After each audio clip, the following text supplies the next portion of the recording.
অবশেষে তামিম ইকবাল বিসিবি নির্বাচন থেকে নিজেকে সরিয়ে নিলেন। কেন তামিম ইকবাল এমন সিদ্ধান্ত নিলেন, চলুন জেনে আসি সেই কাহিনী। তামিম ইকবাল কিছুদিন ধরে বিতর্কিত ছিলেন। সবচেয়ে বড় কারণ হচ্ছে হাইকোর্টের আদেশ বিতর্কিত 15টি ক্লাবের ভোটার তালিকা স্থগিত ও সরকারি হস্তক্ষেপের অভিযোগে গুঞ্জন উঠেছিল আগে থেকেই। শেষমেশ আজ 1 অক্টোবর মনোনয়নপত্র প্রত্যাহারের শেষ দিন, আর তামিম ইকবাল তা আনুষ্ঠানিকভাবে ঘোষণা দিলেন যে তিনি প্রতিদ্বন্দ্বিতা করবেন না। তার সঙ্গে সরিয়ে দিয়েছে আবু সাঈদ আহমেদ, ইসরাফিল খালেদ, সৈয়দ বুরহান ইসলাম, রফিকুল ইসলাম এবং আরও অনেকেই।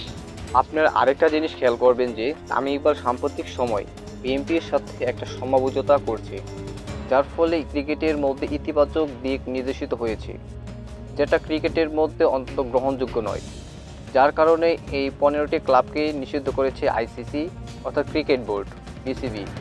বলতে গেলে তামিম ইকবাল যদি এখানে করতেন তাহলে বাংলাদেশ ক্রিকেট একটা ঝুঁকির মধ্যে থাকতো।